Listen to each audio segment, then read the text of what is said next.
ധാരാളം ആളുകൾ ഉപദേശിക്കാനൊക്കെ ഉണ്ടാവും അല്ലേ, ഉപദേശം തരാനൊക്കെ ധാരാളം പേര് കാണും.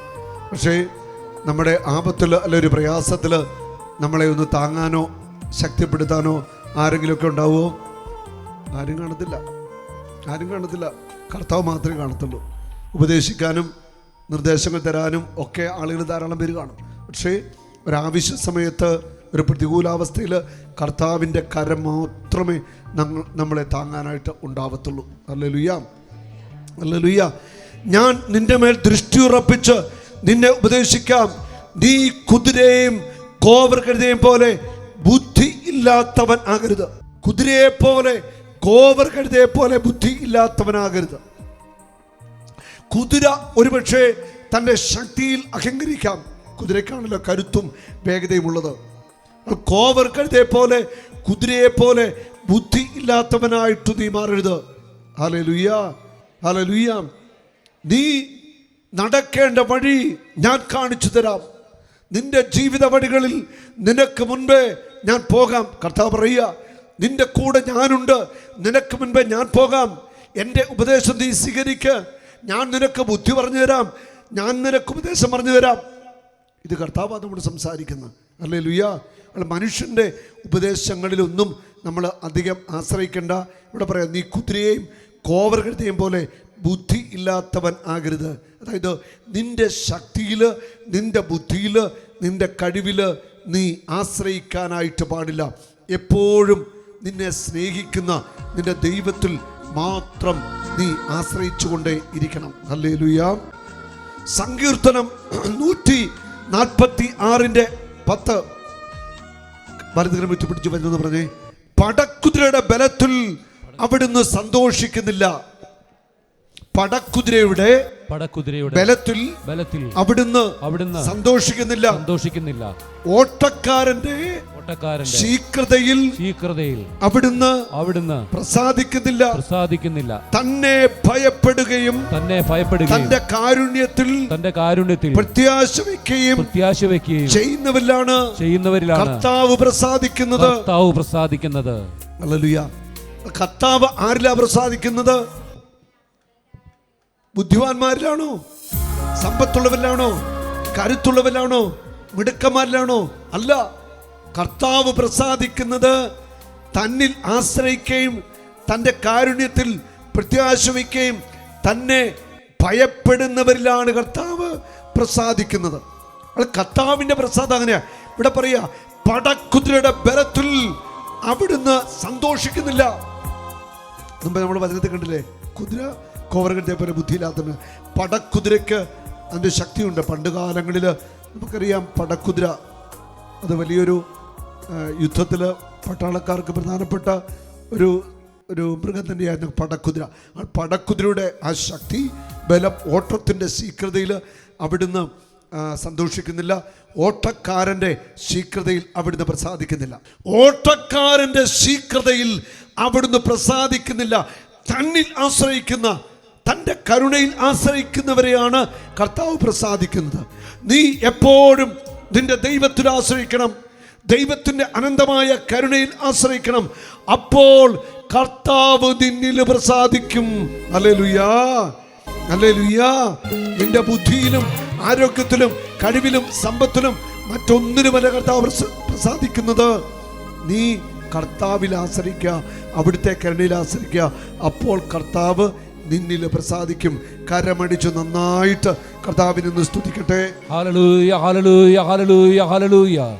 യേശുവേ ആരാധന, ആരാധന, ആരാധന. ഹല്ലേലൂയ. യേശുവേ നന്ദി, യേശുവേ സ്തുതി. പോരാ, ശക്തിയോടെ കരമടിച്ച്. Hallelujah, hallelujah. യേശുവേ ആരാധന, ആരാധന. കരമുയർത്തി അടിച്ച്. Hallelujah, hallelujah, hallelujah. യേശുവേ ആരാധന, ആരാധന. Hallelujah, hallelujah, hallelujah. യേശുവേ ആരാധന, ആരാധന. കഷ്ടത കരകവിഞ്ഞൊഴുകിയാൽ എന്തെങ്കിലും സംഭവിക്കോ? ഒന്നും സംഭവിക്കത്തില്ല. ആപത്തിൽ ആരിൽ ആശ്രയിക്കണം? കർത്താവിൽ ആശ്രയിക്കണം. നാട്ടുകാരിലോ വീട്ടുകാരിലോ കൂട്ടുകാരിലോ ആശ്രയിച്ചിട്ട് വല്ല കാര്യമുണ്ടോ? ഒരു കാര്യമില്ല. എപ്പോഴും നമ്മൾ ദൈവത്തിൽ ആശ്രയിക്കണം. ദൈവത്തിൻ്റെ കരുണയിൽ ആശ്രയിക്കണം. സുഭാഷിതങ്ങളിൽ നമ്മൾ ഇപ്രകാരം വായിക്കുന്നു: 23 വചനങ്ങൾ, 1-ാം അധ്യായം.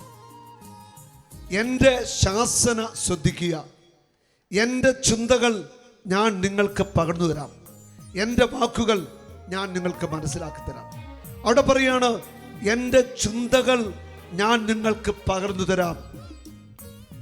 ആമോസ് 3:7 പറയുന്നു, തൻ്റെ ദാസരായ പ്രവാചകന്മാർക്ക് വെളിപ്പെടുത്താതെ അവിടുന്ന് ഒരു കാര്യങ്ങളും ചെയ്യുന്നില്ല.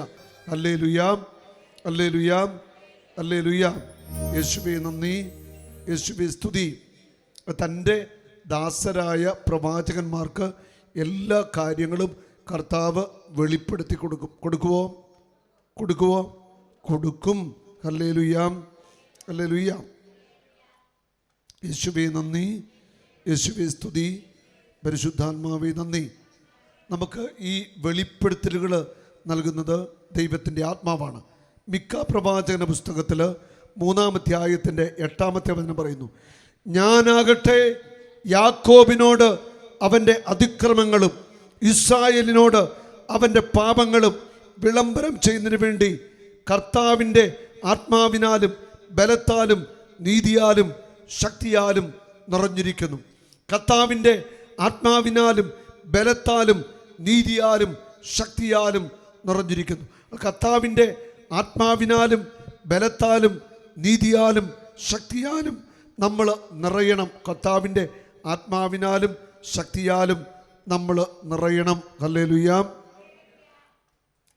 ആമോസ് പ്രവാചകന്റെ പുസ്തകത്തിൽ 4-ാം അധ്യായത്തിൻ്റെ 13-ാമത്തെ വചനം, മലകൾക്ക് രൂപം നൽകുകയും കാറ്റിനെ സൃഷ്ടിക്കുകയും മനുഷ്യന് തൻ്റെ ചിന്ത വെളിപ്പെടുത്തുകയും പ്രഭാതത്തെ അന്ധകാരമാക്കുകയും ഭൂമിയുടെ ഉന്നതങ്ങളിൽ സഞ്ചരിക്കുകയും ചെയ്യുന്ന ഒരുവനുണ്ട്, സൈന്യങ്ങളുടെ ദൈവമായ കർത്താവ് എന്നാണ് അവിടുത്തെ നാമം. ഹല്ലേലൂയ.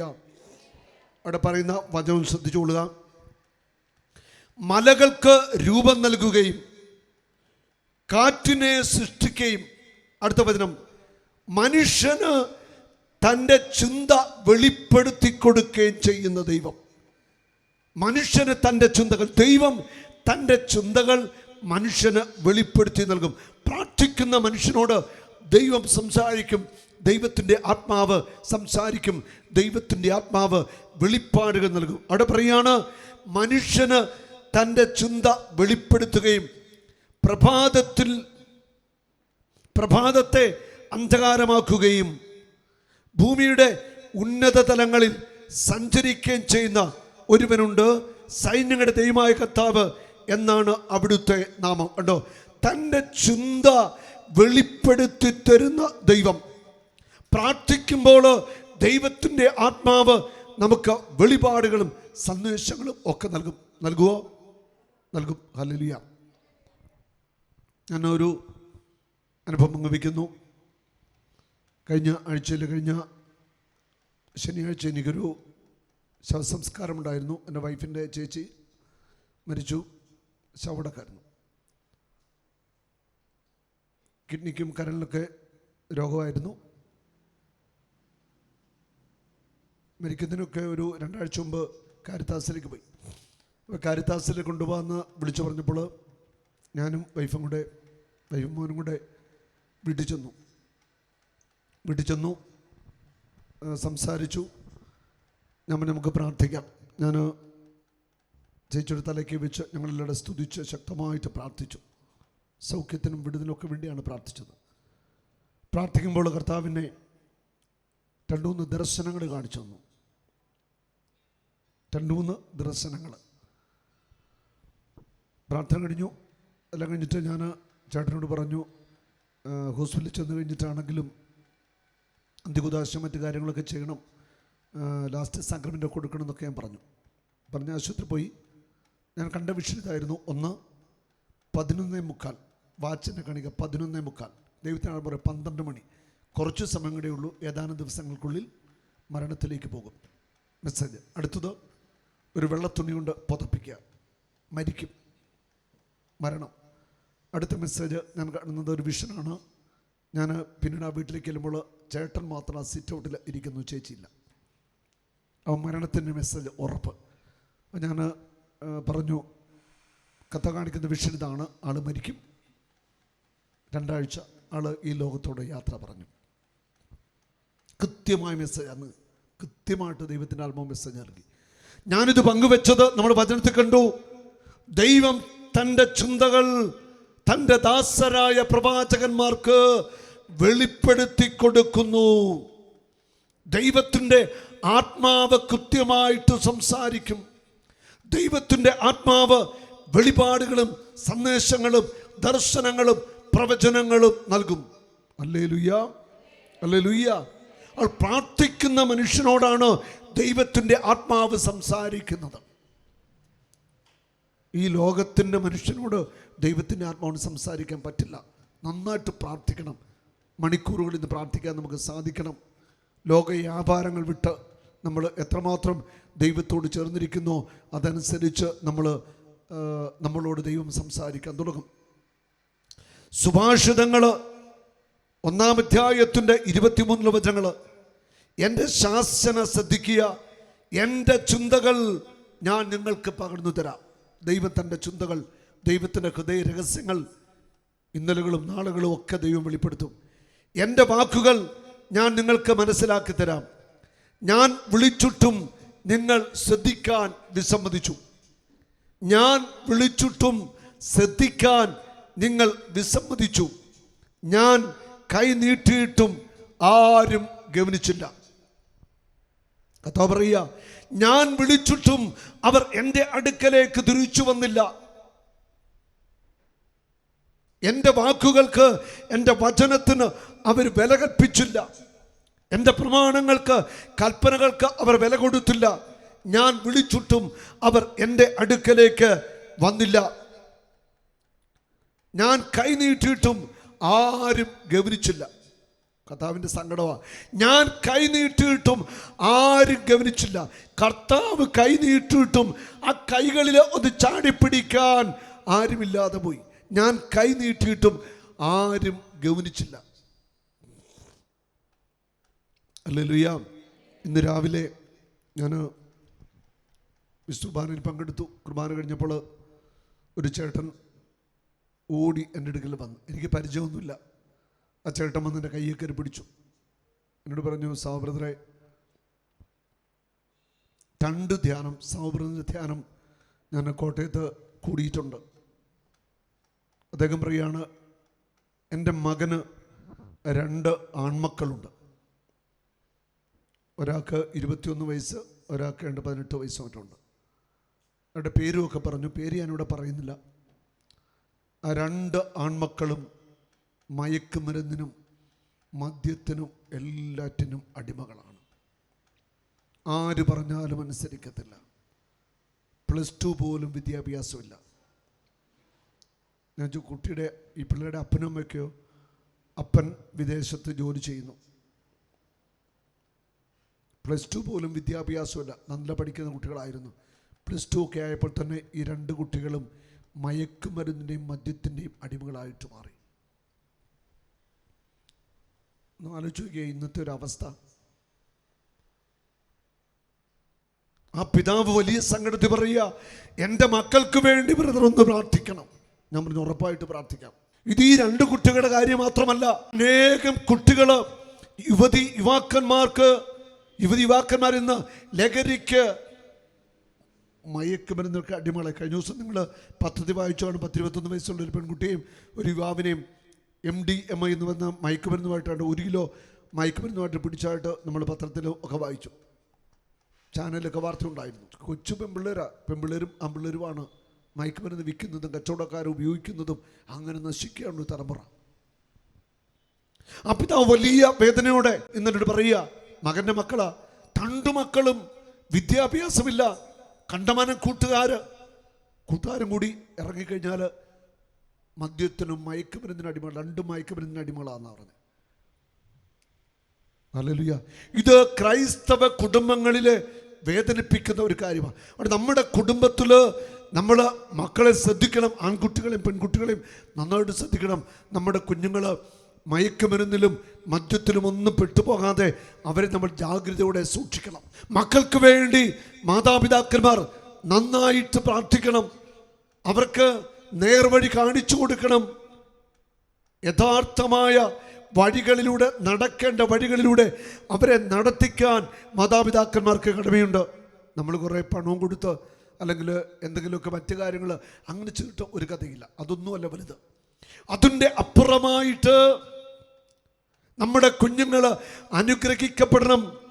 അവർ വചനത്തിൽ ജീവിക്കണം. അവർ ദേവാലയത്തിൽ പോകണം.